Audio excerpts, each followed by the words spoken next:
Hello and welcome to another episode of the To Baldly Go podcast, and thank you for joining me on my mission to explore strange new worlds, to seek out new life and new civilizations, to baldly go where so many have gone before. My name is Aaron, and I'm watching Star Trek for the first time from the beginning. Joining me this week are my wife Abbie and our friend Nate. Join us now as we discuss the final two episodes of Star Trek The Next Generation Season 3, Transfigurations, and The Best of Both Worlds.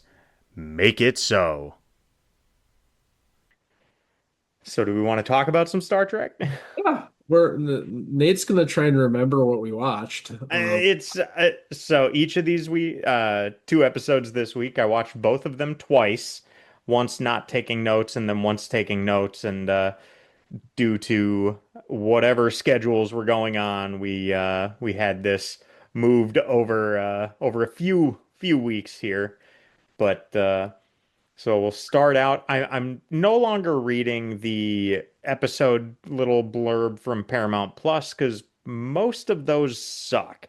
So I took the ones today from IMDb, so we'll Perfect. just go with that. Yep. In our first episode, the Enterprise finds a deserted planet where a ship has crashed, and with it, the lone survivor with no memory but extraordinary healing powers.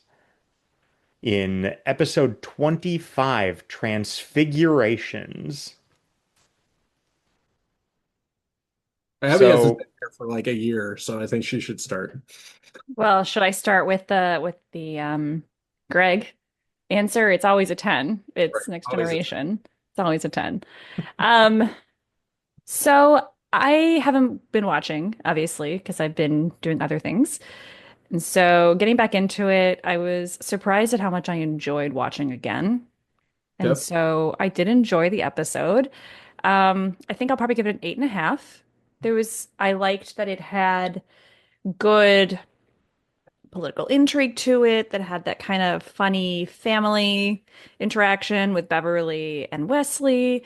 You've got that kind of questionable character where I was trying really hard to remember the episode and be like, wait, is this the one where he's a criminal? Is he a criminal?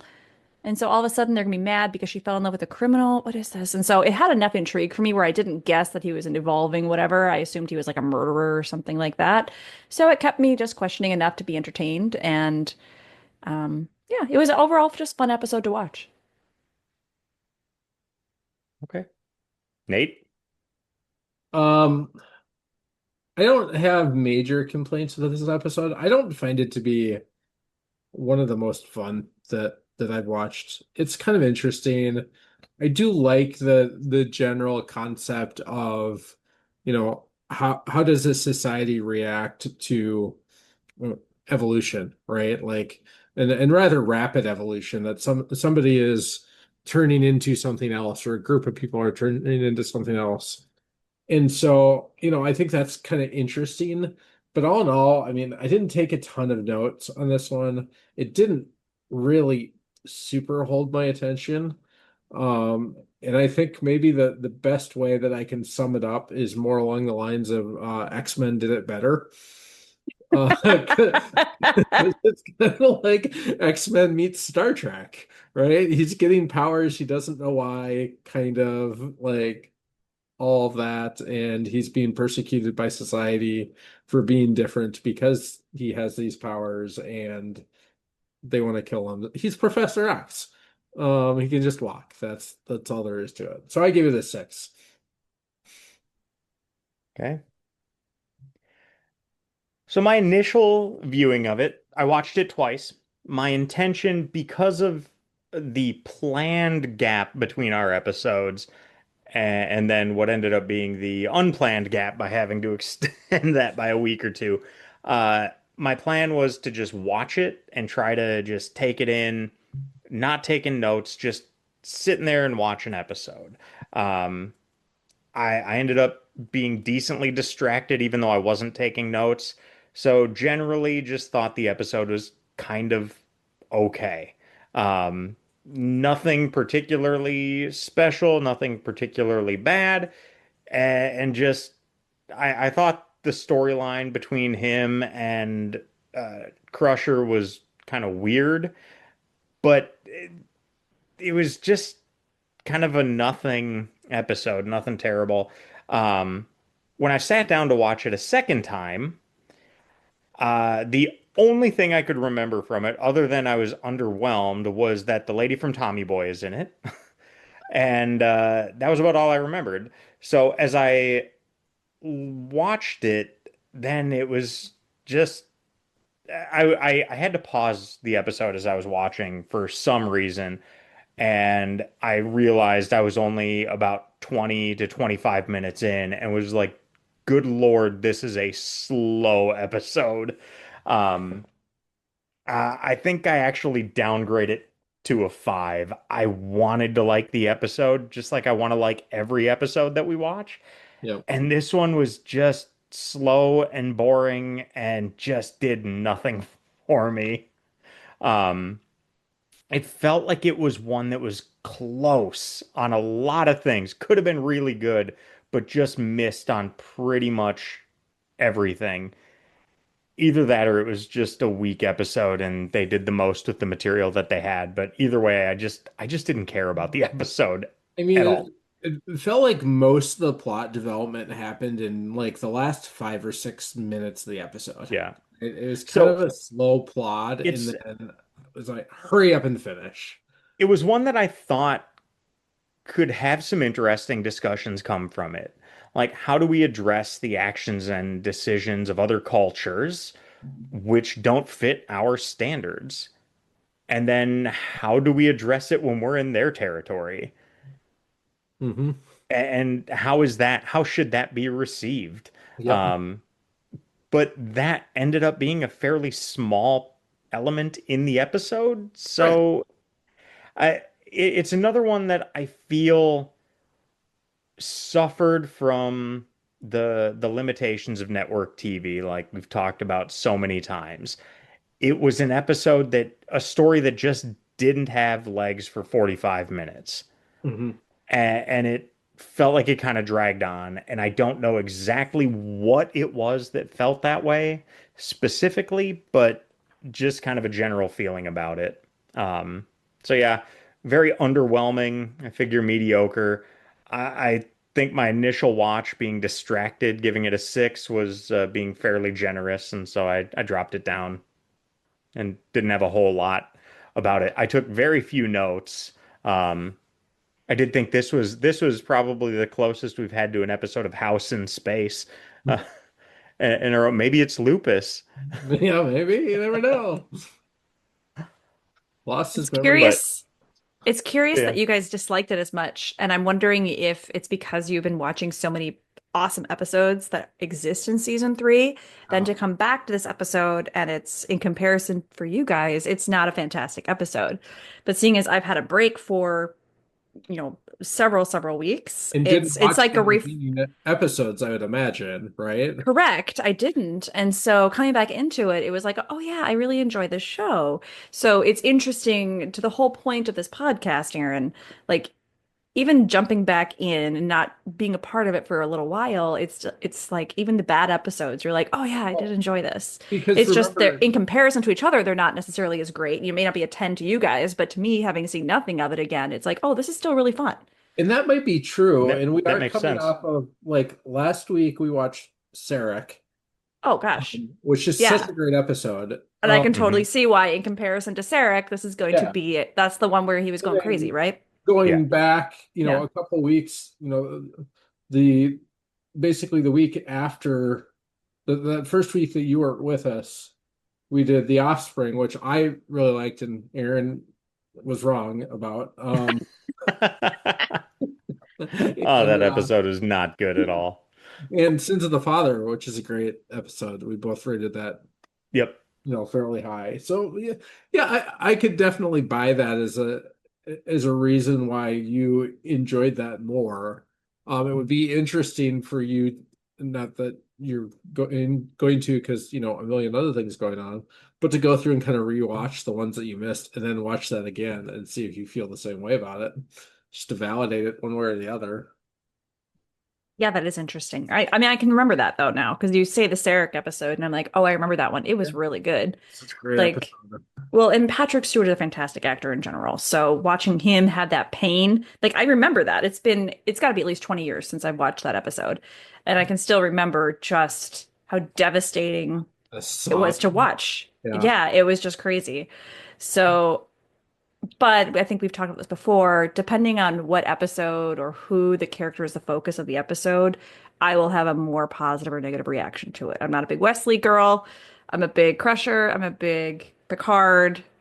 I'm a big Geordi, so it really depends on who the central focus is of the episode for me, I guess, too.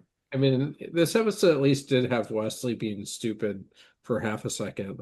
Like walk up to O'Brien like kayaking again, wham. I Just was laughing at that. That that one was cracked me very up. funny. Like typical kind of oblivious late teen boy of like Oh, I can yeah. And then relate the to my people, but also not think about the fact that if I smack this guy with a yeah. dislocated shoulder, it might hurt. Well, and then you have the awkward conversation with mom too, like, oh, do you like him? Like, really, Wesley? You're really gonna have this conversation? You know what you're actually saying is, bruh, Yeah. bruh, we're eating this again? Bruh. Oh my God, can you imagine if the show is made today and they use Bruh. Captain colloquialism? Picard, make it so. Bruh, Bruh, you sure? I would God. stop watching. I do have some of like the funny things I noticed on this one to crack me up. Um, it's a bold move to date someone on a starship where you're going to pass them in the halls and in the elevators every day. That's like dating your neighbor in an apartment building. Yeah. That's the only apartment building you're ever going to live in. Or like Like, just dating your coworker, which is yeah, it I is, mean, except what for you happened to can't the quit your adage, don't job. shit where you eat? I mean, that's kind of what they're doing on all of these. And Yeah. it's so is it just this big incestuous pool at some point, all these people? Like I know they're coming and going, and we don't see that happening on this ship, Yep. but there's gotta be some like there's conversations happening. Everyone knows everyone's business. There's no doubt that's not happening. And then that brought me down the sideline of 10 forward is not nearly busy enough for the size of this ship. If this is the only like big restaurant thing they've got going on, I'm sorry. You and I have been to Vegas. We've all been to Vegas together where it's like, I'm sorry. Heck no. There's like 45 restaurants within a square block and you Yep. cannot get a seat anywhere. You So, can't sit at so a fun bar in fact, there. there are lots of them. If you look at the blueprints, there are Oh, lounges good. all over the ship. Okay, I that's what I have was the like. blueprints, and if I could easily point, like, hold them up and point them out to you, I could. It's yeah, Good. So there's a bunch. 10 forward's just like the favorite or just the one the officers go to? What's yeah. the It's story on just the this, Nate? one, but it's. I would believe that was just the officers if it weren't for the fact that there are just random people in there all the time too. So I don't know why. A little bit of suspension of disbelief, right? Of like Okay. why there's always different people there, but that's where the command staff always goes. And how do they decide? I don't know if I was the captain or the XO, I might want to go to one of the lounges that nobody goes to because I just want to get away from people for a Yeah. while. Like, or I Right. in my quarters. I don't know. No, but And yeah, then not big enough for 1,000 people, that's for sure. no, no, no. And I didn't know there were more, which makes more sense to me. And I'm really glad the nerd in the call knew how many restaurants there were within this place. Yep. So that brings my heart joy. Um, Glad the I last piece of this that had a hard time suspending belief for myself was I loved that you could see the bodysuit I at the know. end. That's what I Like wrote. you could see like his turtleneck thing, and you could see it was like one of those green suit things. It just made me so happy seeing the wrinkles through the like sparkle. But I think that's one of those things too of like we're watching a remastered Oh yeah. version of it when it was, on TV in the 90s. Like, yeah, 35 years not removed. good. And so Yeah. you couldn't tell as much. There was no definition. Absolutely. It's crazy. But it was still it cracked me up because it was the neck for me, where like we literally saw like where his head came out of Hmm. it. It was good. Yeah. I laughed at a couple lines, mostly from Worf in this Yes. episode. The Wolf. Him and Geordi still being just super awkward around women. And just that shift to him being more confident throughout the episode. But I liked Worf saying, "I have much to teach you about women." Yeah. And probably his best line of the episode is less talk, more synthahol. But also was it the very beginning? You need to let her see the fire in your eyes. It's like you said that to Geordi. Like uh, that was a yeah. very, I don't know if that was intended to be funny. I thought that was funny. It's I missed that, a but blind guy wearing that's a mask. great. You gotta see the I didn't fire. catch that. That is pretty funny. It's literally in the first scene of the I episode. know, I remember it now you say it, but I didn't Yeah. catch. Yeah, he's the blind dude. And I mean, with Geordi, it's like, okay, so he's the stereotypical nerdy guy that doesn't know how to talk to women. But at the same time, after a while, like it sort of gets old too. So yeah, it is nice, at that point in the episode where he's a little more, he's feeling the effects of being around John and a little Hmm. more confident. But it's also like, eh, do we have to keep kind of hitting on that trope, or can we let him find a little success once in a while? That isn't Yeah. artificially created. Did the actress who played the girl in this one remind you of the Braun, like the Dr. Braun A little bit. girl? She looks very similar to me. I was like, oh, even He's in got the type. show, Geordie's got a type. Yep. Hmm. And Tommy would be mad that Geordi was hitting on his girl. Hmm. Again. Again. What the hell? Do So you yeah, think, okay, we're going to bring this into the world here a little bit. So, in a philosophical way or political way, whatever you want to say it, does the Federation have the right to keep someone who's committed a crime, even if he doesn't have the memory of it, from some place that they are not welcomed, they've not been invited to? Should they have just turned over, like, what if he was an actual criminal, not because he was evolving, but he had murdered a bunch of people, but now he has no memory? yep. Should Picard have turned him over right away? Like, do we have a right to hold them as part of the Federation versus giving back a citizen to someone else? I mean, I think it's a difficult question to answer, Hmm. right? Um, were they still in I think they were their in territory? their territory. At Hmm. least So that's why I made note of it. It makes for an interesting discussion yeah. of how do we handle people who don't have the same cultural, societal standards as we do? Well, And and then especially how do we do that in their house? yeah. Right. And I It's think not, we're going into their land. Do we not have to Hmm. follow their customs whilst there? uh, yeah, I mean, I think that's what the expectation would be if we go anywhere, right? If we go to Right. a foreign culture, you don't just tread all over somebody else's customs, right? And we'd expect the same in return here. I mean, I think the easy answer is, yes, you give him back. They don't know at that point what the deal is, um, other than he is, by the laws of that society, a criminal, Did right? he have a right to Hmm. ask? What did he do? Or was that a question he shouldn't have asked? Because it's going to make the decision more difficult when he really shouldn't matter what he did. My gut is he shouldn't ask. That was mine too. And It's I couldn't help but compare this to the episode where Wesley having the fell same. in fell into the glass and on that planet, and they were very much by the book. They're like, oh, it's their customs. He's up for it. We got to follow what they say for their laws. But I couldn't help but think the difference is because they had custody of Wesley, they had to follow those rules. But because he's in Hmm. our custody, we have a little bit more control to bend the rules or be like, I don't want to follow these ones, And which they is interesting. and the Enterprise is, clearly the superior force too, right? I mean, they made that very clear that No, this they said they were equally matched. did they? Yeah, they were This equally is what matched in happens weapons when you and spend like speed 3 weeks. and defenses. Okay, Yeah, interesting. because he wasn't used. They asked that question on purpose because I'm sure he's like, well, if we can muscle our way out of this, we will. But no, they are equally matched and all that. Hmm. Not to mention the fact that they, telepathy took them all out real quick. No, that's true.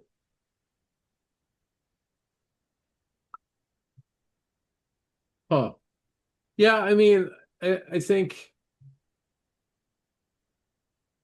in some ways, if you're the Federation and you're doing we come in peace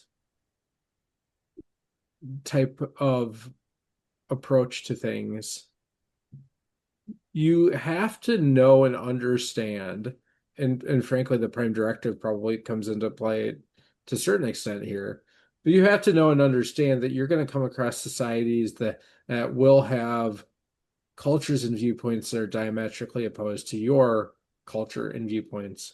And if you want to be able to be seen as this, peaceful and neutral force out there, you can't run around imposing your own culture and viewpoints on other societies.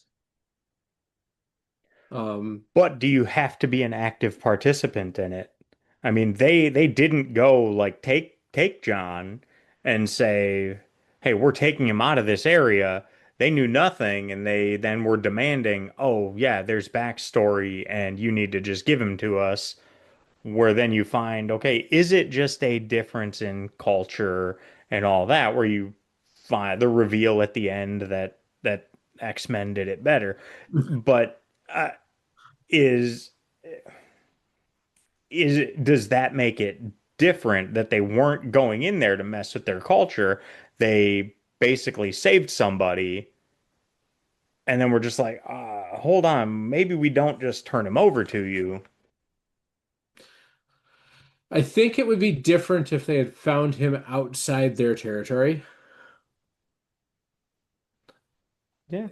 I mean, But if I think he, also the point is it's not supposed to be an easy yeah, answer. right And there. I think he was found outside of the territory. They were brought into the territory when they found it on the star charts. And it kind of asks the question of, is this kind of that good Samaritan law where you can't be held accountable kind of thing?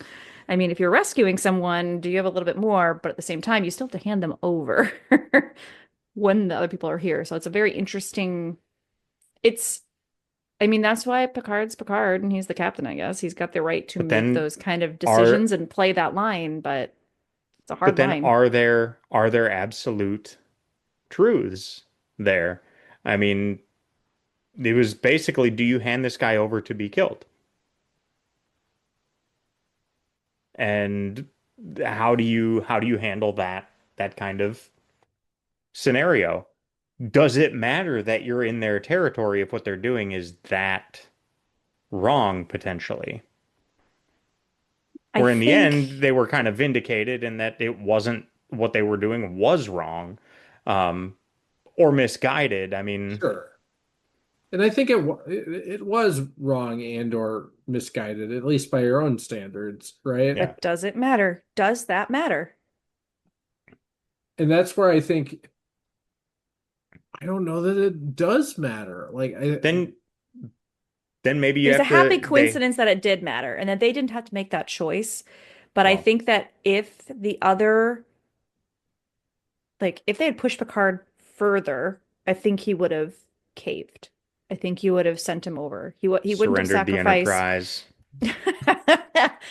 I Dude, oh they come would on. not. You had to know he was going to do that. I know it. I know. It's been so long. I think it's something that Picard knew just how hard to push it, right? How far can I push this line without causing discord? And But it's interesting that he felt he had the right to do so. But I see, I mean, that's what diplomacy is, I guess, right? Where there is a law and what it is, and you're trying to like, how far can I go one way or the other on this? And I don't know. right. And how do you handle laws in other countries and areas that are objectively wrong? And even if it is just from your perspective, because nobody, generally speaking, goes out and says, this is the wrong thing to do. I'm going to do it. Even if they have a misguided justification, they think they're right in what they're doing. They thought they were protecting their society. Yep. But then how much of it is, it's also not just a simple, black and white. Is this right or is this wrong? There's also the calculus going on of what's the cost of me doing this Yep. or not doing this? So, what's the cost of me giving this guy back? He's going to die. What's the cost of me refusing to give him back? That guy is going to be a little upset. I mean, if it's that guy's going to destroy the Federation, sorry, man. Yeah. So I think there's also that as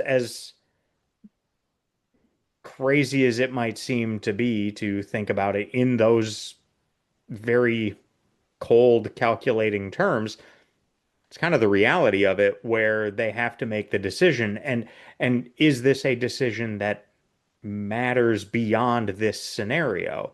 If it's going to send two competing factions into a galactic war, maybe you make a different decision than if it's just So a little bit of disrespect. here's my challenge. The three of us have already spent more time debating this than they did in the entire episode. And that's Right. why this episode is terrible, right? Because I think it's a super interesting discussion. Ooh, And if we somebody's moving down to a five. and if we had gotten there, like if we had shifted it from this, two-thirds kind of one-third thing to a one-third, two-thirds discussion of like they encounter people from his race much earlier in the episode, and it becomes this whole debate while he's starting to have symptoms of what's going on, and that there's more time for this level of analysis and to do that kind of calculus that you're talking about, Aaron. I think this Mhm. episode becomes a whole lot more interesting. Yeah. Instead, it's like 30 seconds of dialogue, and then he turns yellow, and it's too fucking late to debate it anymore. It doesn't matter anymore. He That turns was yellow, it. Green Lantern dies, and the episode's over. That was Exactly. exactly one of my notes that I took. I said I could see some interesting discussions coming from it, how to address the actions and decisions of other cultures which don't meet our standards, but then how do we address it in their territory? And then I also noted that could be an interesting discussion, but was such a small part of this episode. Yeah. So, yeah, I'm sticking with my five. Yeah, I mean, I And think I'm sticking with my I don't six. I don't My have much else on this one. We've already talked about it more than it, like you said, we've already talked about it more than the episode did. Yeah. So, And I'm going through the trivia, and I mean, frankly, you might be shocked to know there isn't a lot there. Um, let's see. Um, yeah, I mean, I think we've talked about the in the previous one, the shuttlecraft Elbaz, which is a tribute to real life geologist Farouk Elbaz. Um, he plotted and selected the location for the landing of Apollo 11. Um, so that's kind of cool. Let's see. Dr. Crusher is assisted by Nurse Temple, named as a tribute to Nurse Chapel hmm, in the original Star Trek, who's played by Majel Barrett. Temple and Chapel having a similar meaning.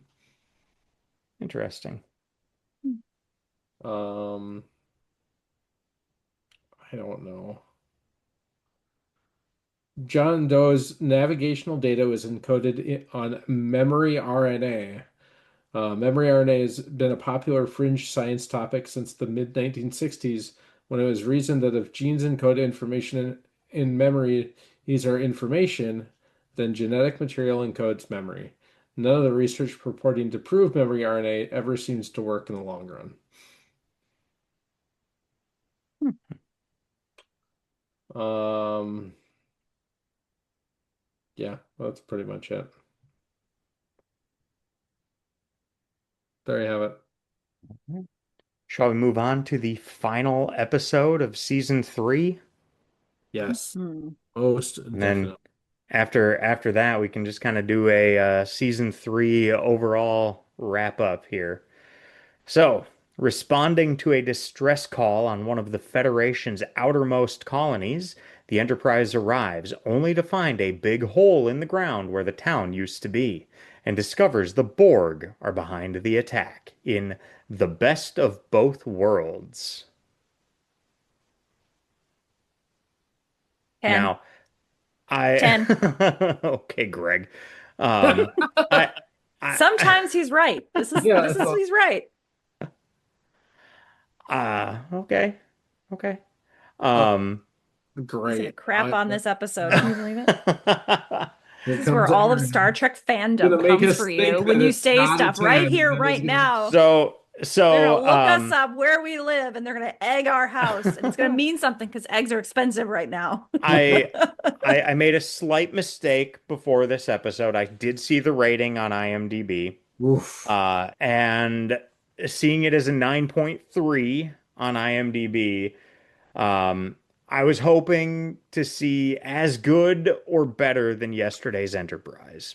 Okay. And I don't think it was better than yesterday's Enterprise.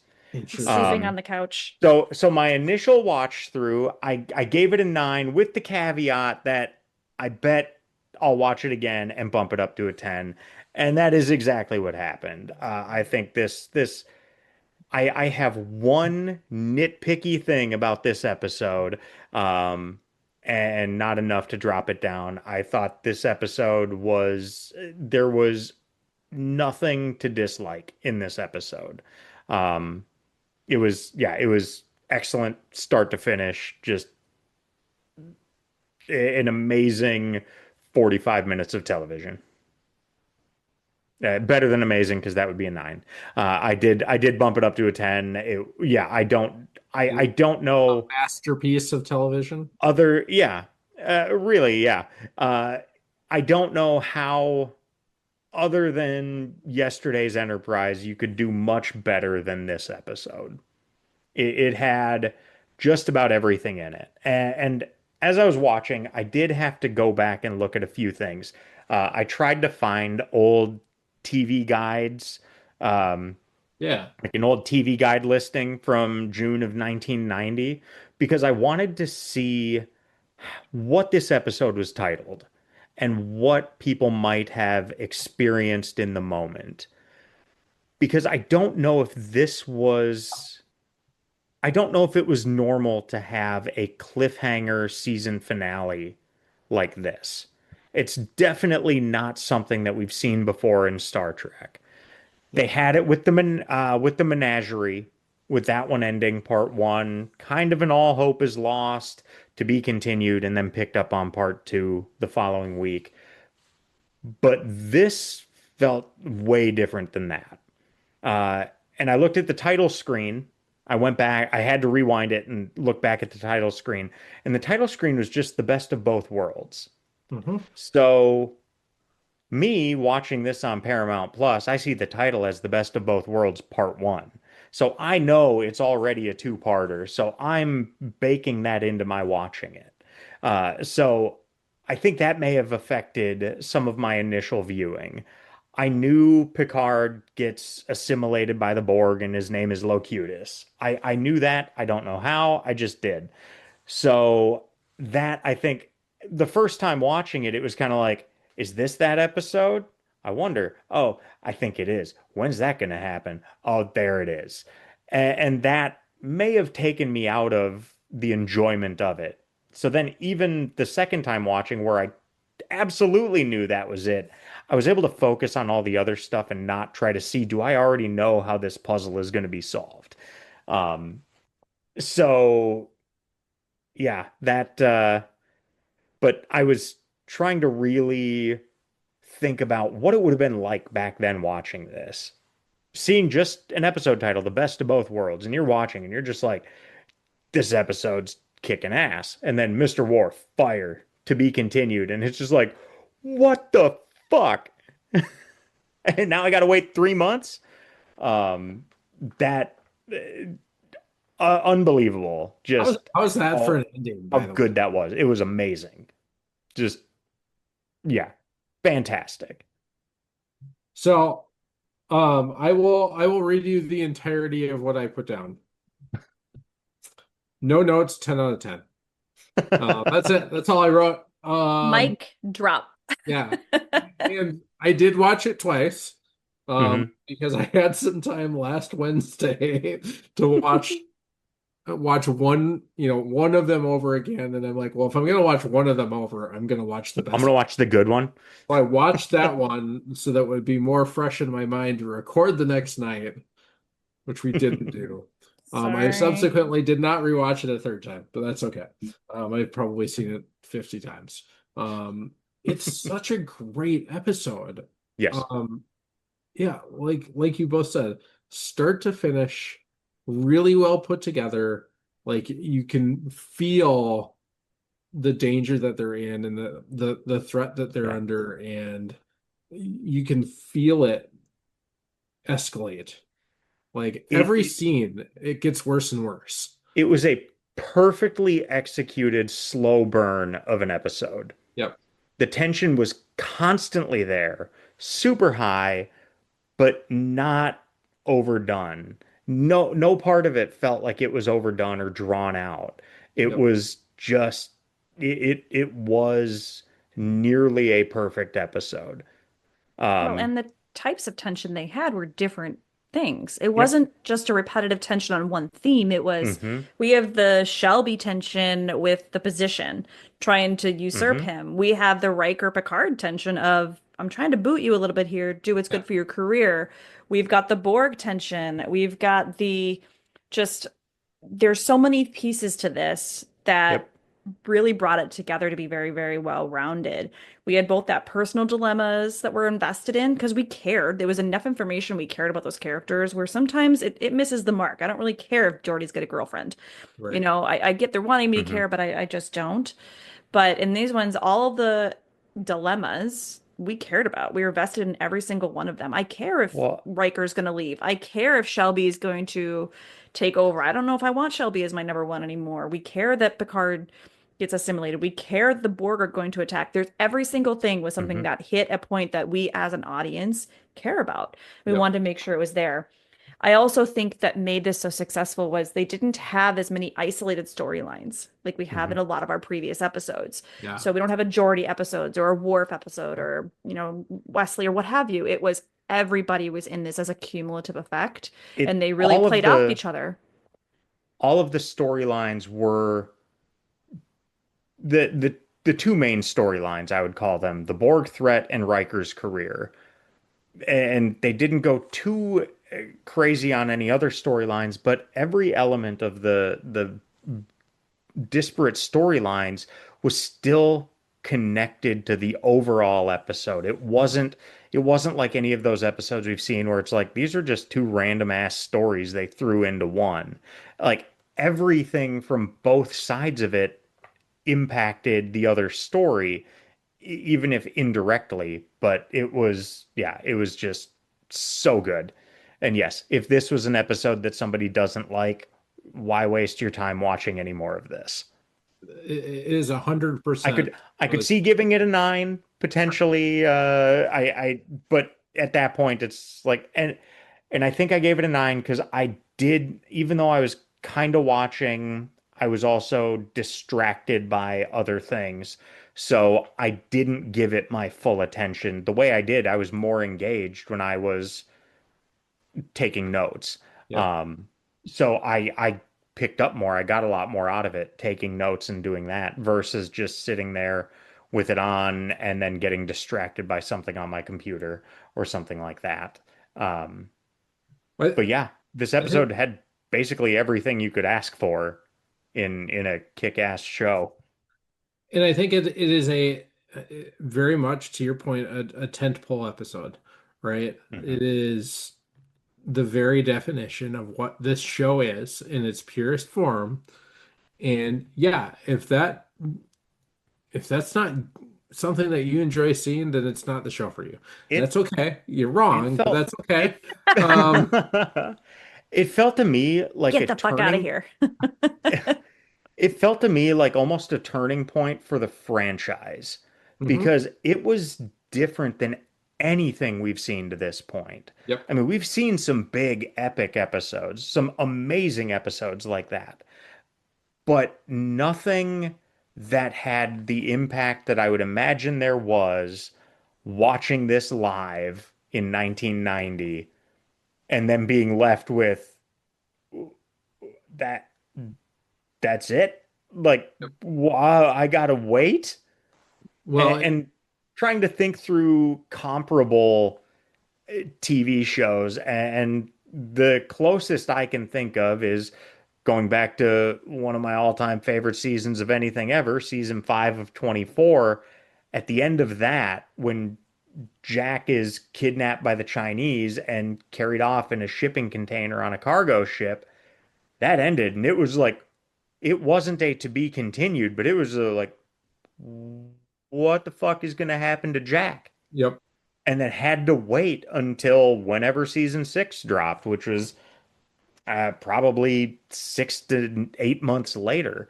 So it was, I can remember those feelings and those thoughts watching other shows and be able to relate in that regard. But man, this would have been a cool one to know, to have just seen Best of Both Worlds, not know there's a part two, and get that shock of Mr. Worf fire Hmm. and to be continued. That would be just, yeah, There's I can such I a can only imagine it ownership we was just have to these amazing. captains, right?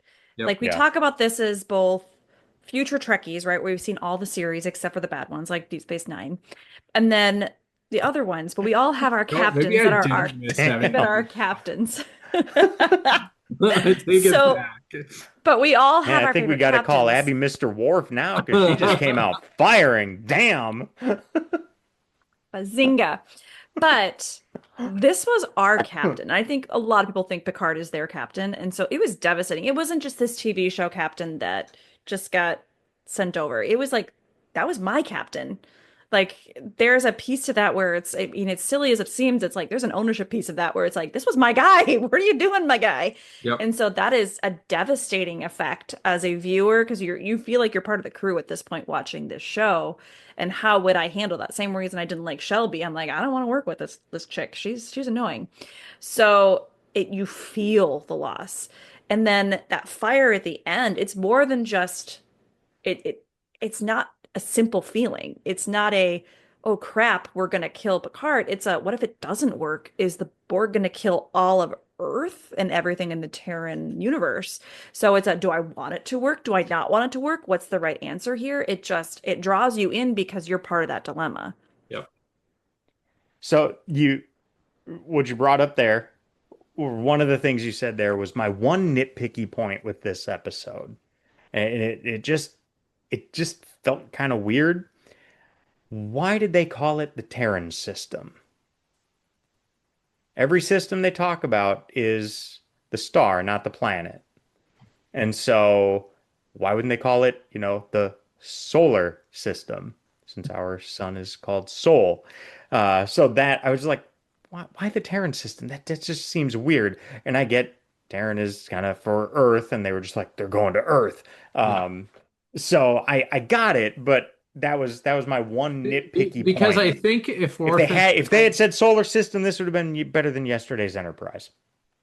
but I think if they had said they're headed to the solar system, People would have said, which solar system? exactly, it would have been too ambiguous. I know. Whereas you're looking at it as being more precise to say solar system versus Yeah. star system, and we've talked about that before. For And the how educated are people at this point in the 90s too? It's not like they've watched The yeah, Martian or a bunch of other things like that too. So, Yeah. I mean, it's we see fine. it frequently in We're other movies that dumb. we've all been gonna smack over the head with it. Yeah. So I I know. mean, I think there's that. I'm admitting it was nitpicky. I'm Just being just a back little bitchy off. about I'm it. just gonna give you shit for it. Back, That's all. back off. That's fine. Which, So um, I I mean, think to be fair, the Borg told Picard to surrender the ship, and he told him to fuck off. So yeah.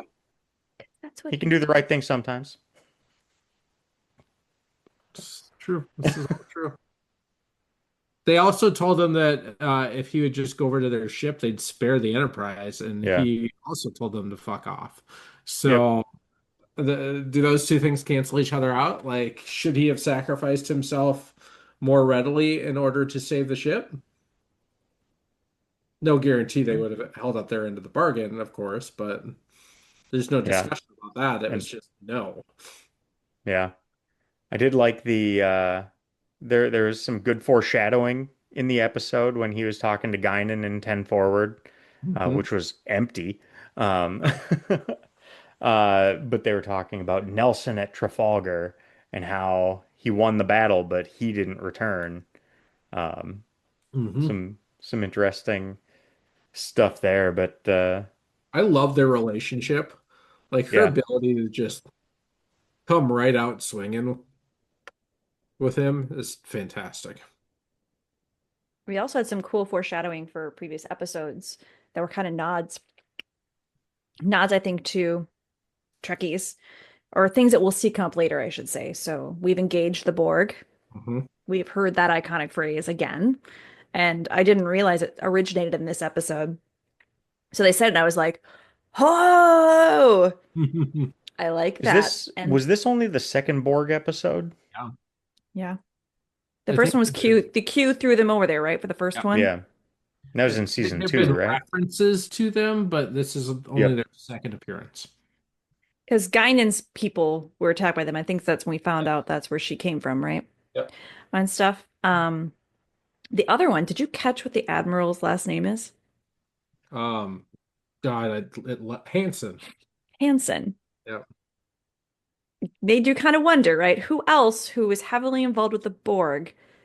His last name is Hansen. Different spelling, unfortunately. Is it? Dang it. I was like, oh my God, what if that's Grandpa I, Hansen? as soon as I said Hanson, I went, "Oh, I see where she's going." And then I've got the script up over here, and I was like, "Oh, it's Son," and that was Sen. Oh, that was a lost opportunity on that one. 100% was. They should have done that differently. And someday Aaron will know what we're talking about, just not today. Um, Okay. so here's the other thing that strikes me about this episode. And we've seen it before, but typically with all these episodes that we watch, there's always this kind of undercurrent of there's hope, they're gonna get out of this. Like this, they're gonna save the day, they're The gonna assumption. solve the problem. Yeah, I mean, you just know it. And this is one of really two episodes for me where there is no feeling of that. Like it is dark from start to finish. It's obviously a cliffhanger, so you get no resolution, but they're having this moment where it doesn't really matter what they do. They are completely overpowered and outmaneuvered by the Borg at every turn. They can make little moves here and there to make some progress, but the Borg always come back stronger. But They always every time they do it, too, it costs them so much. cost them so much. And the only other episode really where that's the case is, was it Q Who? Q Who? Is that the episode where the Borg show up? Yeah. It's that episode because they don't resolve the conflict in that No, episode. they Q just get takes away. back. They would have lost like, completely. I mean, they would have lost the Enterprise had they stayed there. Yeah. There's no So, contest. And so twice now with the Borg, they just get their asses handed to them. yeah. So I said essentially that my first time watching, I just jotted down all my thoughts after it, which was a lot, but I wasn't taking notes during it. And Mhm. then I added more thoughts the second time and took notes and all. But I just the ending of my initial set of notes or thoughts was I don't know how they're going to get out of this. Obviously, I know that they do in some capacity. Um, the Borg are heading to Earth. Picard is one of them. Riker is ready to fire on the Borg ship, and there's a lot to be resolved. Yep. Um, and no idea how that will be done. I will say I'm very glad I don't have to wait 3 months or more to find that out. Um, For authenticity, should we make him? Yeah, I was gonna say, I mean, it feels like it's been about 3 months since we recorded the last episode, all so right. maybe So we'll start going that way. We'll just watch one episode at whatever intervals they actually yeah. aired, and we'll get done with this podcast in like 50 years. Yep. And hope we still have people listening to it at that point. The one thing that I did not appreciate on this one, it's not even a big thing, they didn't make as big of a deal as you think they would have about the number of people that were lost in engineering. This It is was just a blurb, and it was a substantial amount of people who died. What did they say, like 12, something like that, and then another 26 in sick bay. I mean, we're talking a massive amount of people who died already.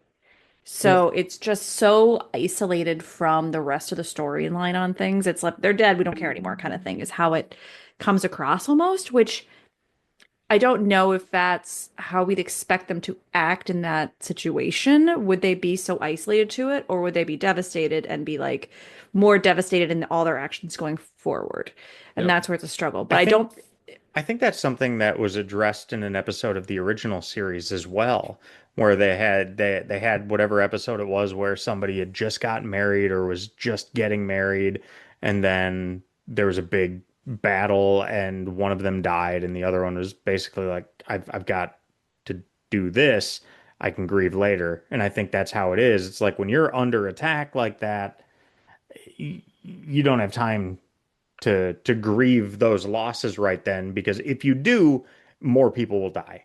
Yep. So I think that's like, all right, save that for later when we can. Um, but but I if we think don't get through this, it's not going to matter. realistically, I would have liked to have seen a little bit of devastation for 30 seconds on people's faces, which it was more done as a this happened, oh well, kind of thing. I want to say something, I really do, and I don't think I can because I think it ruins something, and so I'm not going to say it. Um, No, I want to hear it. Earmuffs. Make Aaron put on earmuffs.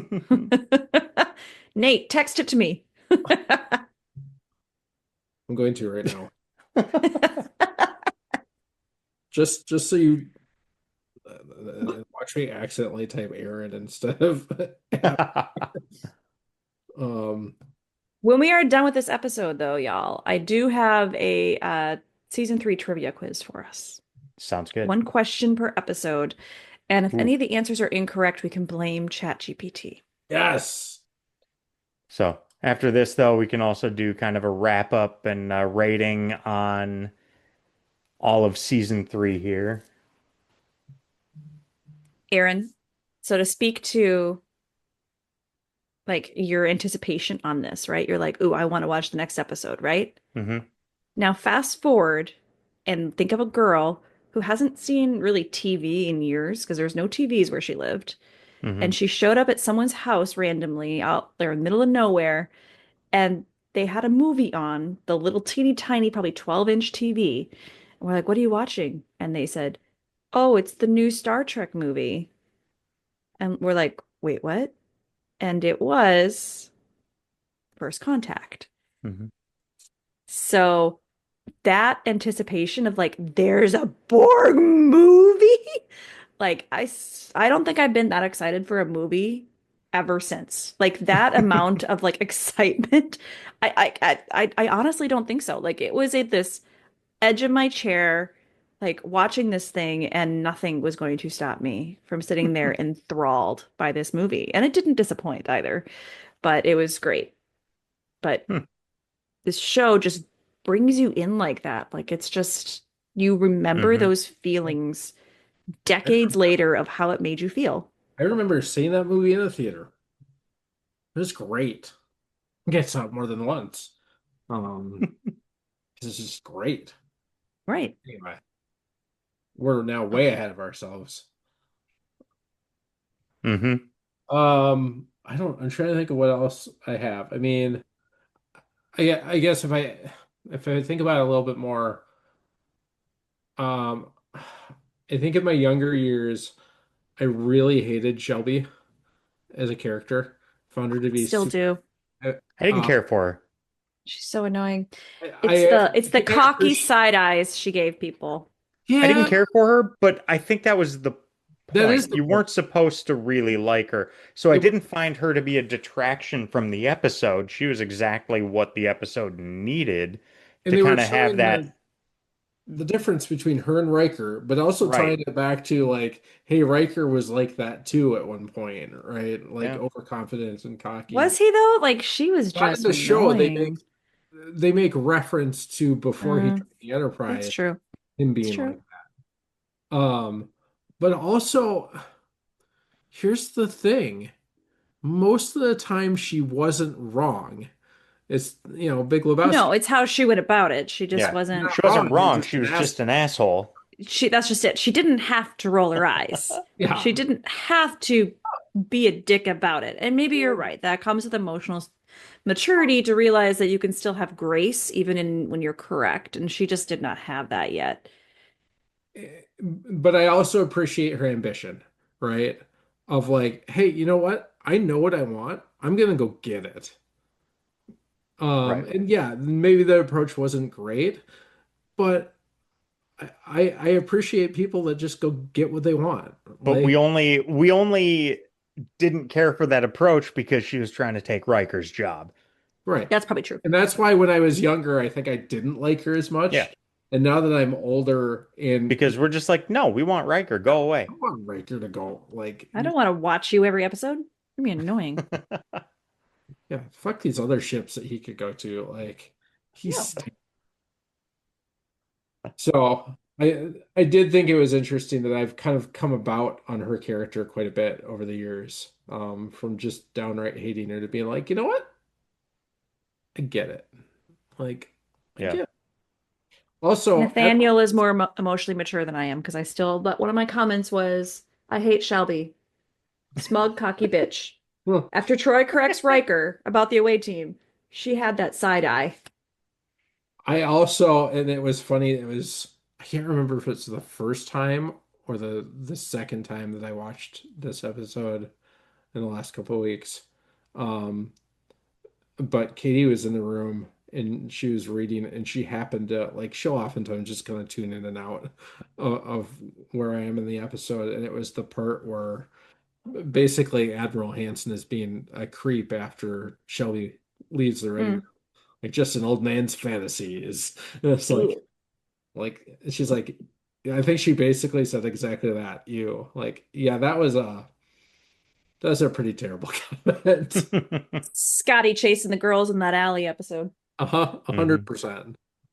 So, but Picard gives him Earl Grey and all is well. So, Put him to bed. He was fine after that. can't argue with Earl Grey tea. So, I don't know that I have a whole lot else. Trivia? Yeah, I don't have much else on this one. There's so much trivia on this one. I figured. Let's hear it. All right. Wolf 359 is a real star. It's a extremely faint red dwarf, approximately 7.8 light years from Earth, and the fifth nearest star to our sun. Hmm. So that's kind of cool. That's cool. This is the first episode which established Earth as being in Sector 001 because everything revolves around Earth, so it should be the first sector, right? This episode is the first time they used the Borg iconic catchphrase, "Resistance is Resistance is futile." futile. Yep. I noted that. Their whole catchphrase was used from here on out. Mhm. Add your biological and technological distinctiveness to our own. Let's see here. This episode, along with part two, were listed in TV Guide's 100 greatest TV episodes. Like not of Star Trek, of Of all episodes. TV. TV. Hmm. Number 36, by the way, is where it came in on that ranking. How do you feel about that? I think that's fair. Of the time, I mean, What's above it? it doesn't say. Hmm. We could probably go find that. What do Yeah. you think is above it? Oh, probably like series finale of MASH. And is Sopranos. Cheers still on at this point, or had that ended? There's probably a I think it was still on. okay. No, I'm asking like today, would that still Oh make the top 100 for you? man, I don't know. Like, I think yes. Could I pick 99 episodes that were better than it? I don't know if I can. I would say I Uh, don't think I can. However, I really did enjoy the most recent seasons that came out. So that's hard. Like they did a really good job on those, yep. but Yeah, I mean it's it hard. That's hard. It's hard to uh, remember for me. Like I don't as remember all a the things I watch. as a Star Trek franchise, like overall across all the shows, is this a top 10 episode for me? Probably. Agreed. Uh, Agreed. It's like you said, it's an anchor episode for mhm, sure. yeah. It's a cornerstone to which a lot of other things come off of. Okay. So in they had this again in 1997. Yep. TV Guide's list of top 100 episodes, and it was rated number 70. Best of Both Worlds Part 1. But fell a little bit. Yep. So I'd imagine it fell further because this was pre-Sopranos and all of that, but some good episodes on there of things. They had number 100 was Friends, the one with the prom video. Um, Number 92, City on the Edge of Forever. Okay. What After other all good those ones years, here? still in the top 100. That's Give us pretty. the top 10 off that Wow. list. Yeah, I'm Number 75 was an episode of Third Rock from the Sun, Hotel Dick. Top 10 in 1997. Top 10 episodes of all time. Mary Tyler Moore Show, Chuckles Bites the Dust. yep. I That Love makes sense. Lucy. Lucy does a TV commercial. Hmm. ER Loves Labor Lost. Is that the one Seinfeld, where The what's his face Boyfriend. dies? I think I know that one. Ah, The ER episode. Yeah. yeah, I don't know. Need to look. Um, She's Cheers, Thanksgiving Orphans was number 7. The Odd Couple, The Honeymooners, Dick Van Dyke Show, Bob Newhart Show. The X-Files, Clyde Bruckman's Final Response was number 10. And number 12, amazing episode, Faulty Towers, The Germans. So good. it's I do know which ER episode this is. It's a good episode. I didn't wouldn't have put it that high. Um we've been rewatching ER. Um Ellie loves it. Like we literally like from the moment her homework is done until she goes to bed every night for a couple of months now. We've been watching ER. We're on season 9. That show holds up. It's fantastic. I never cared for it. It is I probably never really watched it that much, to be fair. But it's probably one of the best TV shows ever made. hmm. Like it is really, really, really good. All right, back to Star Trek trivia instead of ER trivia. Sure. If we have to, I guess. Um, on the day the teaser scene was filmed, the production staff gathered for a group photograph of everyone involved, both on camera and behind, in the making of the series. This was the last crew/staff photograph to feature Gene Roddenberry prior to his death shortly thereafter. Hmm. Did Gene probably hated this episode, didn't he?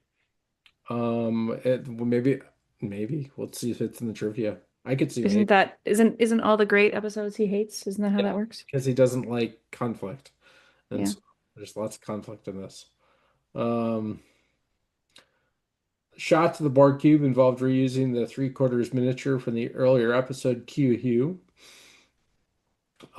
George Murdoch, Admiral Hansen, had previously played God in Star Trek V, The Final Frontier. Hmm. Hmm. Okay. The shots of Lakita shining a red light into the camera were achieved practically, not via special effects, and was not planned. A laser pointer was incorporated into the facial piece that Patrick Stewart wore, and when he turned the first time, it shone directly into the camera lens, creating a striking dramatic effect. That was a happy accident. It Can you imagine? was it worked. Yeah. Can you imagine going back to the dailies and looking at that and going, holy crap, that's cool. We have to leave that in. Mm-hmm. And then anytime they try to do it again, it just does It not doesn't work. happen. This is the first two-part Star Trek episode since the Menagerie. Hmm. Let's see. Spoofed in an email which circulated in the early to mid 90s. Um, in the spoof, the Enterprise is destroyed. Or in the spoof, the Enterprise destroyed the Borg by uploading Microsoft Windows. Can be found online to this day by searching for the phrases "Microsoft defeats the Borg" or "Microsoft versus the Borg." God. Apple comes back and is like, sorry, your Yep. system's crashed. Yeah. You can't upload. Uh, the visual of the Paulson Nebula is the same one used for the Mutara Nebula in Star Trek II: The Wrath of Khan. It was created by placing a plastic sheet over a transparent acrylic tank half filled with fresh water, adding a layer of salt water, shining the colored lights through it, then pulling out the sheet and stirring it in a circle. So polar, non-polar. Yeah, Cool. basically. Um, I like those effects though. I love when they have science or yeah. play on cameras for that. Aaron and I were just looking at the Mission Impossible one on how they changed Simon Pegg into someone on it. And it was so clever because it's just your brain believes what you see, For sure. right?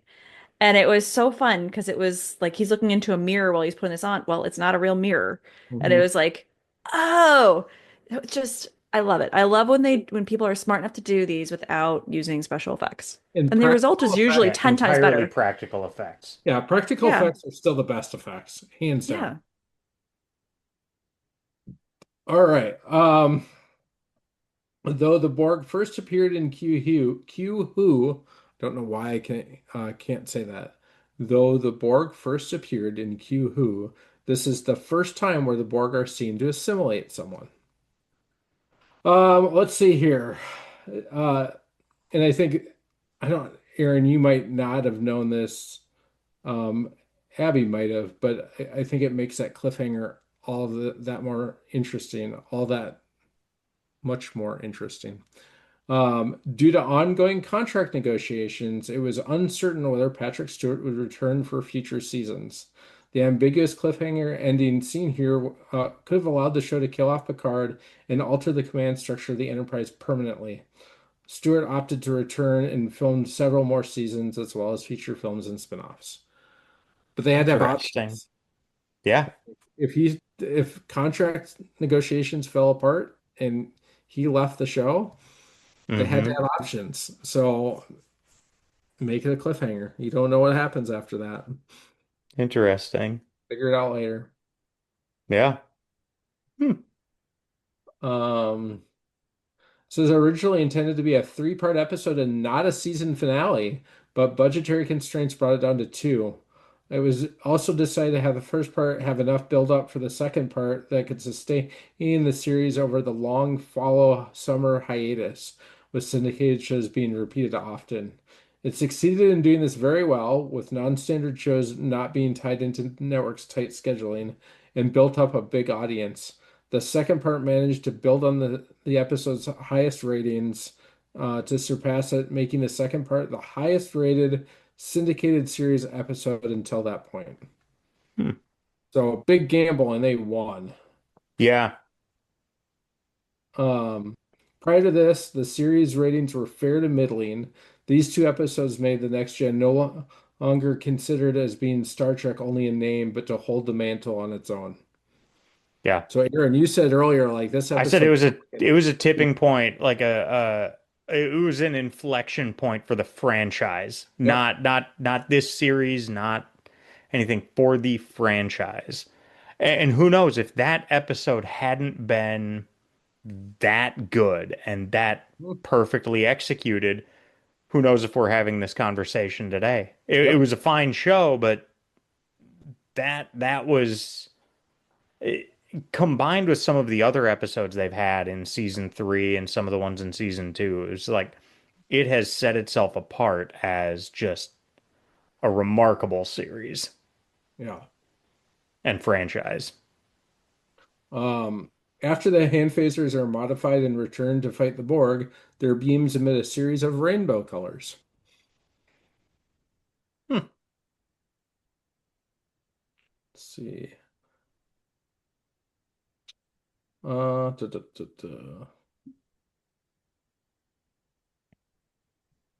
The reason for Dr. Crusher's inclusion in the away team, who were tasked with attempting to retrieve Picard from the Borg, was that actress Gates McFadden had mentioned to Michael Piller that she thought it'd be fun to fire a phaser, as a character of Dr. Crusher was rarely, if ever, directly involved in combat situations. Hmm.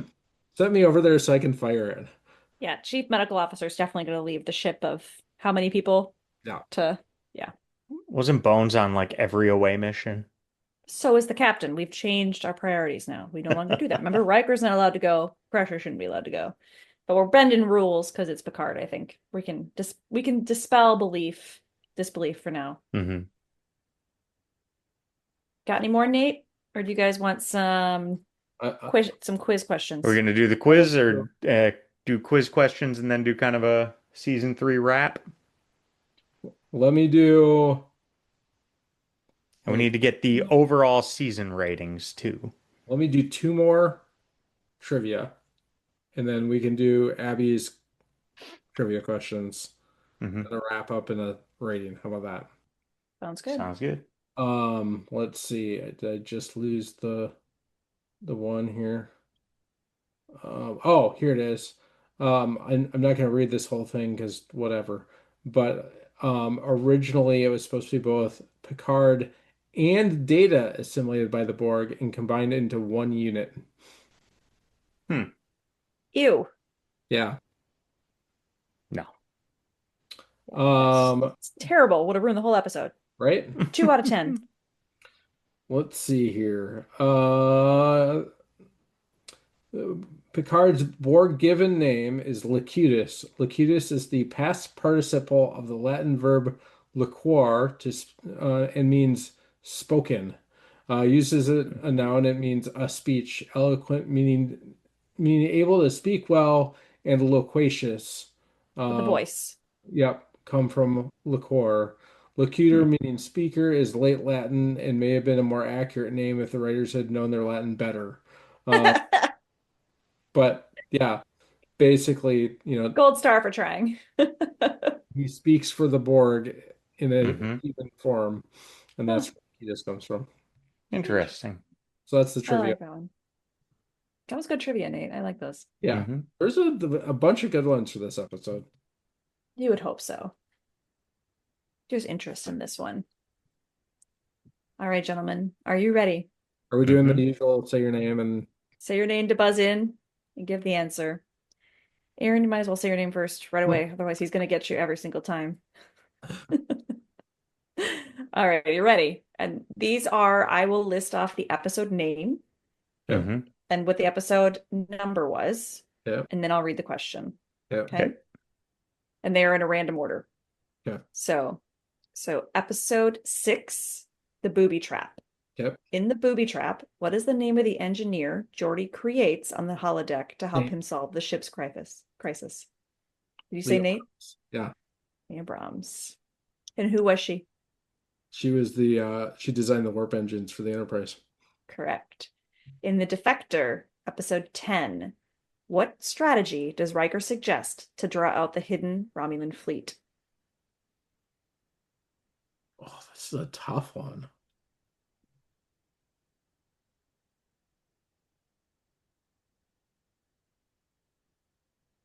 I don't know.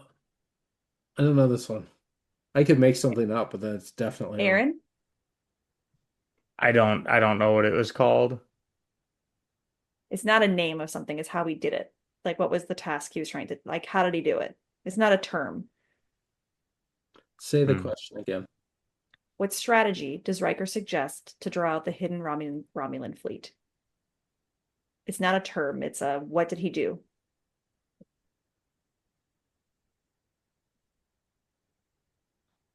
He bluffed using a Federation task force that Oh, never arrived. Hmm. was Okay. poker episode? Is that why the okay? I don't Um, remember if they all right, were in the Evolution, episode 1, what scientific concept is challenged in evolution due to the emergence of sentient nanites? Nate. Yep. That only living thing, only carbon-based beings can be living. Hmm. Yes, the possibility that artificial life can evolve intelligence spontaneously. Yep. In The Enemy, episode 7, in The Enemy, what harsh environment must Geordi survive while stranded on a planet with a Romulan?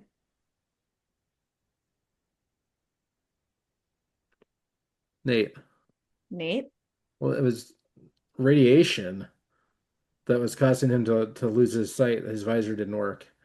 Yep. High Okay. radiation, stormy surface. Hmm.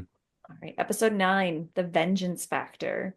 What does Yuta use to kill her victims without leaving evidence in the vengeance factor? Oh shit. God damn it. Oh, it's like a poison on her hand or something, isn't it? No, No. it's very specific. She sneaks up behind the guy. She's super Yep. old. How is she so old? Why is she so old and the last of her kind? It's a genetically engineered virus keyed to her Hmm. DNA. That's what it was. Yeah. Yep. You guys both look like you had it on the tip of your tongue. I'm just It gonna was say. You right both had there. this look of pain on your face of Yeah. I I haven't. knew it was something with her touching them. Yeah, because I was envisioning her sneaking around at the end when she gets caught and she's kind of coming up behind the one guy. And I knew that there was something there and I couldn't figure out like why they didn't want her to touch him. Hmm. So I knew it had to do with touch, but In the high ground, what controversial act does Dr. Crusher get involved in? Episode 12. uh yeah, Aaron, doesn't Yeah. she like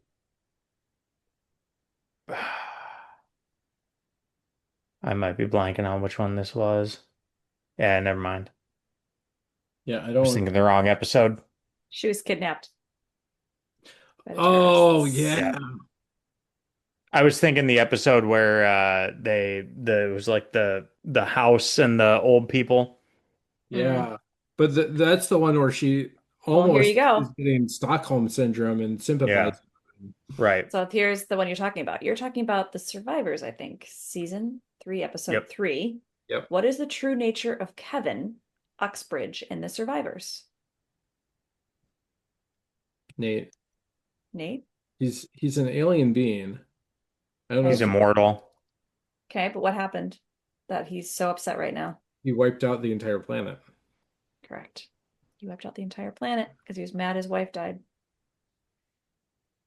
All right, in episode 18, The Allegiance, how does Picard ultimately escape from his alien captors?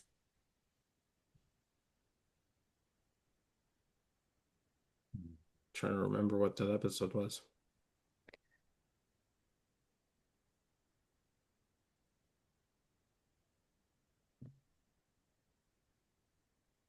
By identifying the imposter on the Enterprise and tricking the aliens into revealing Oh, yeah, it's themselves. that one. Oh God, we hated that episode. That's probably why I can't remember. I give that one a 7. I'll give it a 6. I guess hate is a strong word, but All right. In The Tin Man, episode 20, Yep. what is the name of the sentient ship in The Tin Man? Oh, God damn it. I just looked at this too. Um, Aaron, Aaron, Gone 2? Gom 2, yep. organic spaceships seeking companionship. I'm totally not looking up my notes. That's fine. I'll allow it. It's open book test now from here on out. I couldn't remember what it was, although I don't have any notes up or Although anything. when you said Tin Man, I was like, that was one of the shitty episodes this season. All right. The Oh, Defector, season 3, episode 10. What Mhm. happens to Admiral Jorok after he defects to the Federation? He kills himself. yeah. Correct. He kills himself Sad after ending. realizing That was a his sacrifice failed to stop the Romulan trap. that was a good episode. All right. Mhm. Sins of the Father, episode 17. What is the moral dilemma Worf faces in Sins of the Father? Nate. Nate? Whether, I mean, there's a few of them. One of them is whether to expose that his brother is still alive and face dishonor, and whether or not he should allow his family to take responsibility for what happened versus reveal the truth and plunge the Klingons into civil war. Yep. He accepts discommendation to protect the Empire's political unity, even though it dishonors his family. All right. Evolution, episode 1. I think we already did this one, but what malfunctioning experiment of Wesley's releases dangerous nanites? Oh, I was going to say a nanite experiment. Yeah, it's a badly worded question. Science project involving nanites. Ensigns of Command, episode 2. Why must Data persuade the colonists to leave Tau Sigma V? Nate, Nate? the alien race whose name I can't remember is coming to claim it under the terms of their treaty. Correct. The Shellac. That one. Shellac? It Shellyak. was Shellac. my note on this one was it's a less funny Hitchhiker's Guide to the Galaxy. It kind of is. No towels involved. Don't panic. All right, episode 25, Transfigurations. Boo. What is the shocking revelation about John Doe in Transfigurations? Aaron. Really, Aaron? You literally couldn't grab this one? Yep. Go for it, Nate. He evolved into a new being. Yes. Incorrect. We were looking for he was an X-Man. Missed opportunity. All right. In The Vengeance Factor, episode 9, who is the real assassin targeting the gatherers? In The Aaron. Vengeance Factor. Yes. Yuta. Yuta. Should In have Hollow Pursuits, episode 21, what reoccurring TNG character is introduced with a nervous habit and social awkwardness? Yes, Nate. broccoli. Broccoli, yes. God, Sorry, I love Barclay. He's It's so real. good. All right. In Yesterday's Enterprise, episode 15, what event causes a major timeline shift? Nate, Nate, the Enterprise C coming back in time.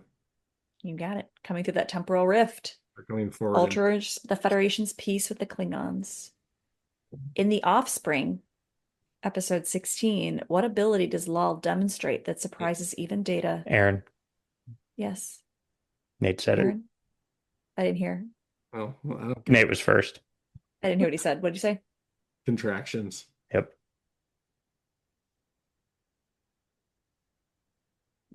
Abbie looks confused. Abbie, did we lose you? No, I'm here. It's just that's not what they said. I think Does it I say think you guys are more emotion? right than they are. I mean, at the Yeah. end, She said I've.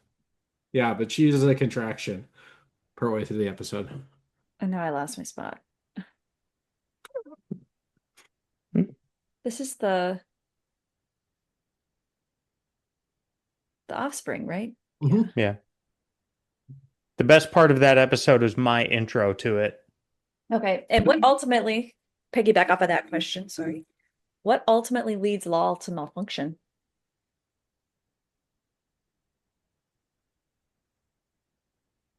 Nate, Yes.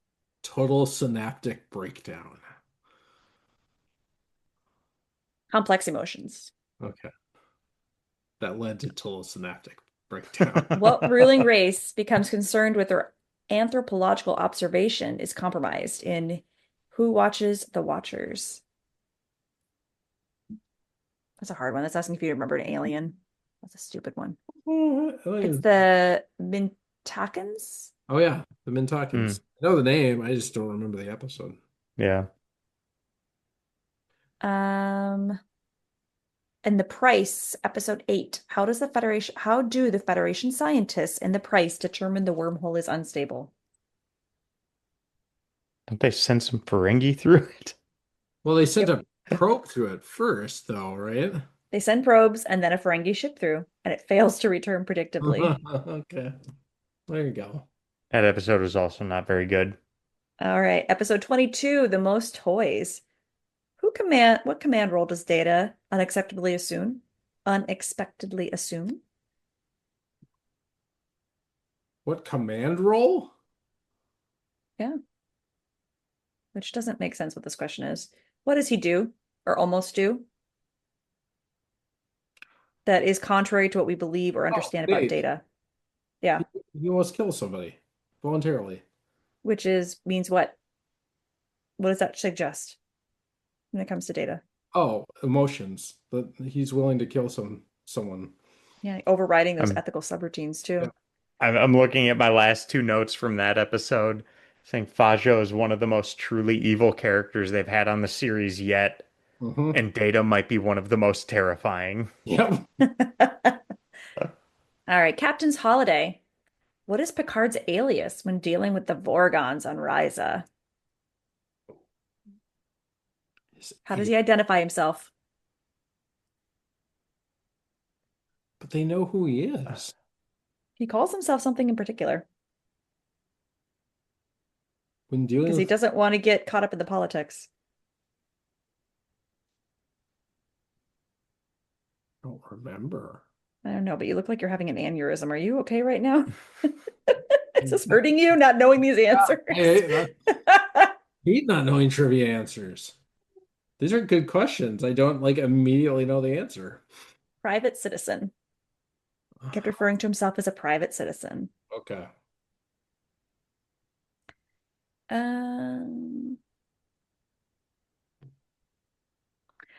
All right. In a matter of perspective, episode 14.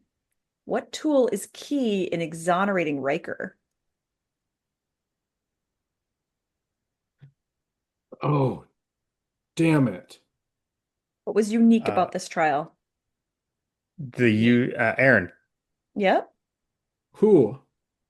We both said our names. Who are you? I said Aaron. I heard Aaron first. Yeah. Sorry. They used memories as video evidence almost. Yep. Holodeck reconstruction. Yeah. Holodeck reconstruction. All right. In episode 24, Menage a Trois, Menage a Troy, which is a fantastic episode title. I don't care about the episode itself, but the episode title is fantastic. Title's very creative. Yeah, super creative. Why is Loaxana Troy insulted by Damon Togg? I mean, which time? In general, why are the Ferengis insulting Nate, her? because they're womanizers. They just objectify her the entire episode. Their property, yeah. All right. In The Hunted, episode 11, what planetary conflict does Picard try to mediate? It's a long time ago. I don't remember this one. I don't know. The treatment of genetically engineered super soldiers after a war the soldiers who were being sent to it was basically the TNG version of Dagger of the Mind. Yep. All right. In The Best of Both Worlds, part 1. What phrase does Locutus of Borg use to communicate with the Enterprise crew? So resistance is futile. And that's a good way to end that one. Yeah, that's a great question to finish on. Yeah. Nailed it. Yes. So, how would you rate this season? 10. Yeah, I mean my knee-jerk reaction was to say 10. Um and but as I look at across my scores for the season, it's hard for me to give it a 10 because there were some less great episodes. There are Hmm. a lot more like we at least I and Aaron did too, a lot of eights and nines, with a 10 in there smattered about. I'd probably give it an eight, maybe nine. Okay. I think if I averaged it out, it's probably like a seven, high 7 point something. So I'll round it up to an eight. Okay. Abby, you didn't watch all the episodes, so you're just going 10? 10. 10. All Because right. here's the thing, if I can pick back up an episode that is arguably one of the worst episodes that you guys didn't like, and I liked it just because I'm picking it up in the middle and haven't been here in a while, that tells you this show is great. Like, even a bad episode without context is good. It's a great show. 10. Okay. So I wrote down my gut feeling. My gut was an 8. I thought it was a great season. There were a handful of weak-ish episodes, but I don't think I gave a rating lower than 5, and it looks like I had a few of those throughout the season. A lot of 7s, a few 8s, and then some unbelievable episodes, 2 10s, which is just crazy. Um, so I gave it an 8, and I was a bit surprised when I went back and did the average episode rating, and the average episode rating was a meager 7.2. Oh, So I, I had a similar surprise to my rating for season 2 because I think I gave season 2 a 7. And when I looked back at my wrap up notes for that, uh, my gut feeling was a 7, and I assumed that the average was going to come in around 7.4, but it was actually 6.6 hmm. for season 2. And so I went with 8 for season 3, but then thinking the difference of 6.6 to 7.2, that feels right. So I do think I'm good with the 8, and I feel like I've said in other instances the season was just it was greater than the sum of its parts. Agreed. And those 10 episodes were like I you almost have to weight the 10s higher Yeah, than the others because they were so good that it makes up for the crappy episodes like The Offspring and Transfigurations. The the 10 episodes are so much of a bigger impact on my view of this season as an 8 that I think that's how I can look at it and say, yes, if I look strictly at the average and weighting every single episode the same, well, yeah, then that works out that way. But I would give so much more to yesterday's Enterprise. And if I weight it based on how many times I watched some of these episodes, well, I'm getting 3 times 10 for yesterday's Enterprise and 2 times 10 for the best of both worlds. So I'm good with an 8 on it. It feels like the series is still just getting better. And I don't know how it will maintain or if it will maintain that or if it'll kind of level off, but still just great, great shows. Um, Overall, great season. And I like that we're at a point where many of these episodes, for the most part, stand on their own. They're just fine as they are, hmm, but a lot of them also feel like they're part of something bigger. I mean, you've got yesterday's Enterprise has a lot of other elements, bringing back Tasha and different elements like that, where it's bigger than just the one episode. Best of Both Worlds is bringing back the Borg, which feels more significant than Mud coming back. Um, so the way they've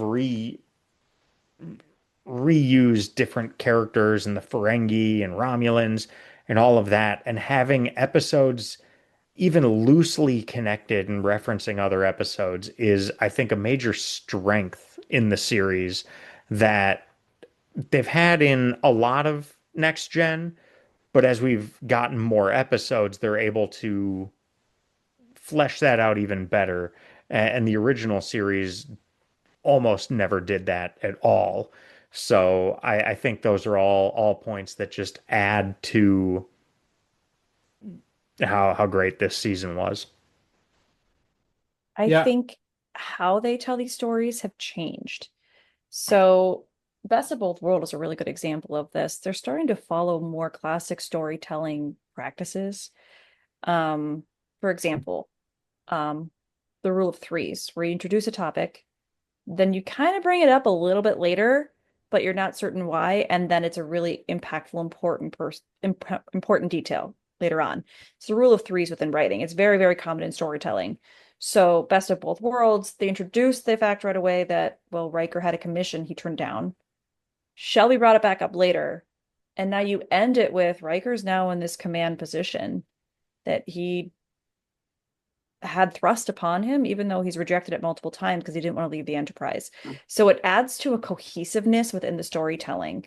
And they've been doing that more and more often in these stories, beginning, middle, end. And it's a nice bookmark on these episodes versus the kind of original series you kind of felt like you were thrown in there a little bit, right? Where it's like you're in the heat, you're in the fire, and the attack, it's done, shootout's done, we're done, we're out.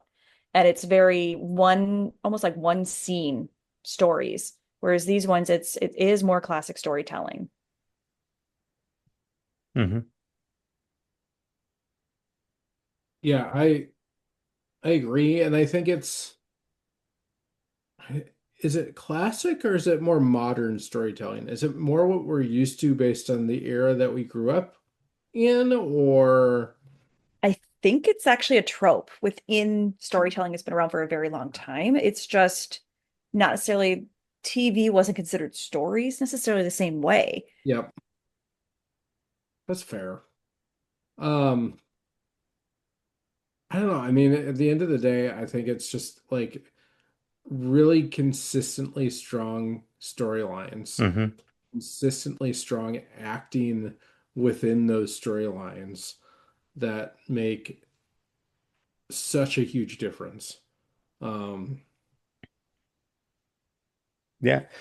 We've talked about it a lot throughout this season in particular, and I think it's been a testament to how good the show is in that a lot of the episodes we've given sevens to are not particularly special episodes, yep. but they're just consistently good.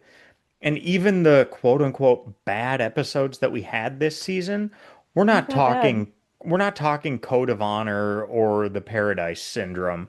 We're not talking those just abysmal episodes. The worst rating I gave this season was a 5, and it was just meh. Yep. And that only happened a couple times. And it, I think, is just a testament to The how bar they being have raised. they've figured out the characters, they've figured out the production. It's just consistent quality with some absolutely phenomenal episodes thrown in there that go just so far above and beyond what's normally just somewhere between good and really good for the vast majority of the episodes. I think the thing I would add to that is not only were there relatively like few fives, you are completely wrong about at least one of them. Oh man. So what's your best episode of the season? Oh, best of both worlds. Yeah, But 100%. yesterday at Enterprise Yeah, is a close second. I just have them flipped. Yesterday's Enterprise, and I stand by that because I give the edge to yesterday's Enterprise because the day I watched it 3 times. I Yep. watched it once, I was blown away and started it over almost immediately. And then that afternoon, Abbie was watching it before the podcast, and I just sat down and watched it again. Yeah. So I watched it 3 times in one day and was equally blown away every time. The And I first think time that's I fair. watched the first time I watched Best of Both Worlds, I was just like, this is an amazing episode, but I could see not giving it a 10. And yesterday's Enterprise, I was more like, how could I not give this a 10? The- And I came around on Best of Both Worlds. I did give it a 10. So I give it just, it's a very close runner up, but I think yesterday's Enterprise set the bar, and I don't know how that one can be beat. so in the Sounds spirit like he of seems like he gave Best of Both Worlds a 10 after taking a retake on the test. yeah, Like, okay, you didn't do it right, but you got a retake and then you scored 100. Do you still I get the finished 100% on a I retake? finished the test and I said, I think I got a couple wrong. I need to revisit. And I so did, and I got it correct. I would like to point out that number one, obviously yesterday's Enterprise is a very highly rated episode. I think we all know that. Hmm. That's just a thing. But in the IMDb rankings of all the episodes, it is behind Best of Both Worlds. Understood. And Best of But Both we Worlds also is, know how some of those IMDb rankings go. yep. Best of Both Worlds is the number 2 rated episode of the entire series. Yep. Means we haven't even gotten to the number 1, and I'm not going to even say what the title is. I know what episode it is. I've seen it. I'm not going to say anything else because I don't So, want to yep. poison the well, so to speak. And as we have frequently discussed, IMDb often gets it wrong. Does it though? Uh, let's see. Um, I'm looking through this list and I'm hard pressed to find a reason why they're wrong. Have you seen some of their rankings on the original series episodes? Code of Honor, they gave 5.1. Okay, well that was wrong. I think we gave that. Oh, there you go. I'll give you And that was wrong. That was wrong by like orders of magnitude. Yeah, we gave those like You're 3. you're talking a They difference of voted on like the wrong one. They 0.1. thought it was a different episode than it was. That was just confusion. Yeah, Or they I liked know the we've had a model. few that we were surprised where we were just like, that's easily just a 5, and it was just like 7.2. We're just like, no way. Um, but yeah, worst episode of the season. Code of Honor. That was last season year's- 1. That was season 1. Yep. Oof. Hold on, I don't remember. Fives. And I've got 2 5s in here. Just the price and the most toys. It's a really tough decision between those two. I didn't like the nanite one. Whatever that was, episode 1 or 2. Evolution. I didn't like that one. You skipped That was that kinda episode. We don't have a rating for you on that one. I watched it. That one had Bob Kelso. Yeah, it did. I did watch that one. I don't know why I'm rating there. I was on the I call don't for that one. know. Do I shit over the most toys or do I shit over the price? Like they're both bad episodes. The price was worse than that one, but was not the worst episode of the season. Well, I know what you're gonna say is what the worst episode of the season was. Obviously, The Offspring. Yeah. Yeah, that episode was so dumb. I want to like all these episodes. I still think the best thing from The Offspring was my introduction to it. Nate, I don't like the Offspring episode either. I don't. And the runner up was It just was annoying. Transfigurations. It's such it's an iconic episode. Just It's like that's the issue though. If it wasn't iconic, it would be no one would care. Like it's like there's nothing in it other than like it's the like, ooh, this is cool and new and no one's thought about this before. Other than that, there's like nothing to it. I Like, don't know. it gets away My with a thoughts- lot because of we what it can- does. We can revisit my thoughts on that episode. 20 minutes in, I don't really care for this episode. my I don't know if I can go higher than a 5. It just wasn't good. It could have been a really interesting discussion, but was just weak on substance. It felt forced. Wait, It was wait a a second. bit after school specially. This explains why you like Deep Space Nine. You got bad taste. Sure. Yeah, that's what it is. My last note on that one, I feel like I'm being episodes. generous with a 5. I'm gonna stick by my rating. I think it is a great example of trying to parent and raise a child and then at the end losing said child. Like, I think it's Yeah. a great exploration of humanity and parenting. And we'll stand by that forever. So, yeah, Great the best of season. both, yeah, the Loved it. best of both worlds and yesterday's Enterprise were just showed new the franchise has reached new levels with those two episodes in particular to the point I'm afraid of a letdown in season 4 because and even will part 2 well the best of both worlds part 2 be able to match part 1 because part 1 was so good and how do they pick up from that and maintain the level of intensity and all of it without just falling flat? I don't know. Looking forward to it. Um, but as good as that episode was, as good as some of the other episodes have been, I don't feel like this series has peaked. So yeah, it's still feels really, really just awesome. I guess we're gonna find Um, out, aren't we? yeah. So, with what we've watched so far, how would you rank the seasons? What do you mean? Like, how, thinking through, we've watched the original series, animated series, now 3 seasons of Next Gen. What's the best season we've watched so far? This I TNG agree. season 3 by Yep. a wide margin. Agreed. I think it's by, at least by my ratings, I was surprised it was not as wide of a margin as I would have guessed. Versus what? TOS season 1? Yep. So Uh, I went back and looked. I That went might back be a and looked at my second ratings. place. I have TNG season 3, and when I looked at my episode by episode ratings, that was a 7.2. Episode by episode, the original series season 1 was 7.1, which surprised me. I know I gave that one a 7, and then I gave this one an 8. So yeah, this season I thought was better. It was closer than I expected based on the just individual episode ratings, though. I am okay with saying that this is the best season and TOS season 1 is the second best season. I think it's I think it's totally fair. After that, I've got then Next Gen season 2, then Next Gen season 1. I've got the original series season 2. That would be fifth. And then sixth, I put the animated series season 2 with a caveat. Okay.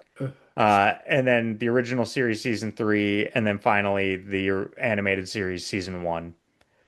I Where was really I would count the animated series as just one, uh, and put that at the bottom. okay. I But was season wondering one, where you were going to put it's TOS season 3 versus the animated series. yep. So I That's would put TOS season 3 above the animated series.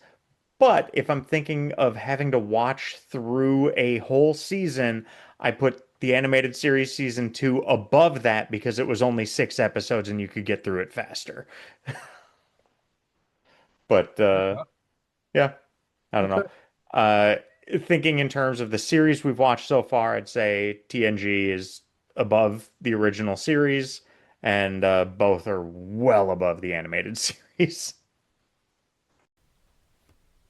Well, there you go. I am now through 7 seasons of Star Trek. I suppose it's really 8 with the animated series technically being 2 seasons, though I do consider the animated series effectively like 1 season, so I'm gonna stick with 7. I am now through 7 seasons of Star Trek, and TNG Season 3 is the best I've seen yet.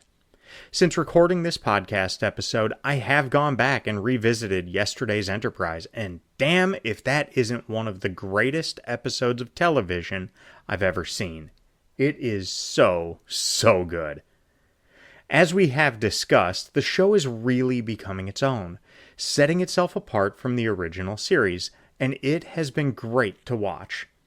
And after almost 2 hours of conversation, I think that's as good a place as any to call it for this week. Thank you for spending a little bit of your time with us discussing our favorite shows. If you're watching along with us, next week we will be watching the first 3 episodes of Next Generation Season 4, The Best of Both Worlds Part 2, Family, and Brothers. As always, if you enjoy what we're doing, please do us a favor and share with a friend. Also, leave us a rating and a review on your favorite podcast app. You can find us on X at BaldlyGoPodcast, to BaldlyGoPodcast on Facebook, and to BaldlyGoPodcast.com. You can also find me at AaronEmery.net. Nate and I have another podcast, The InLap, in which we discuss each race weekend of the current Formula One season. You can get episodes of The InLap wherever you get your podcasts. For Abbie and Nate, this is Aaron reminding you to never give up, never surrender. Good Lord, this is a slow episode.